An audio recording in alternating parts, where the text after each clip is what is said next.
Hello everyone, how are you? It's Sly.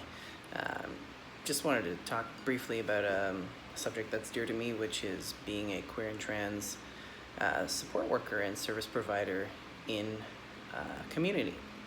I just want to take a moment to acknowledge that as queer folks working in service positions and emotional labor positions in our own communities and outside of our communities, there are particular impacts and tolls for us spiritually on our wellness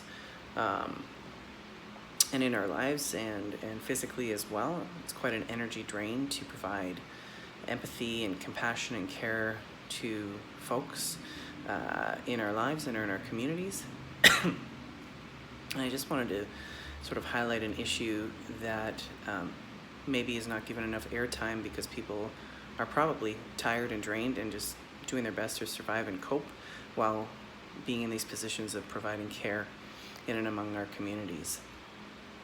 And so I just wanted to acknowledge that there is a very specific toll that comes with being a care provider, and particularly if you are trans.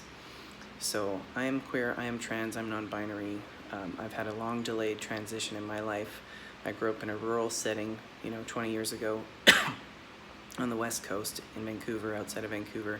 And now I work and live in Toronto, and I've been doing emotional labor in the mental health field and addictions, working in nonprofits, helping folks dealing with major structural barriers for the bulk of my life, the bulk of my career.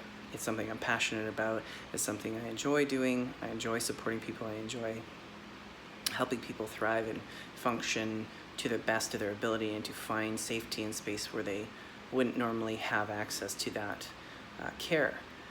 At the same time, there is an unspoken toll, particularly if you're trans and you're a trans provider. And the reason being is that it's already very difficult to find your own care providers as a trans person. It's difficult to find adequate medical care, and it's extremely difficult if you're an emotional laborer and you're working in the field in your own community to find other care providers that you can work with that you don't already share a professional relationship with.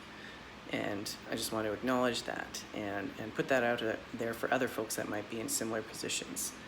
That takes a specific and particular toll emotionally and physically and socially on a person. And the other aspect of that is that we also are lacking in mentors. We have very, very few mentors in the trans community.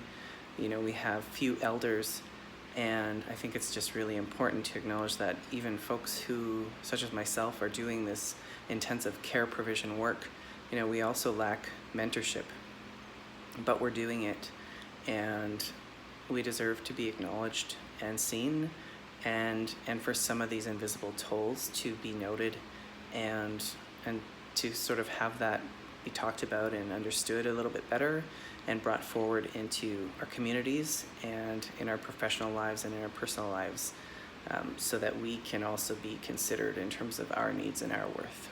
I just wanted to put that out there. Thanks for listening.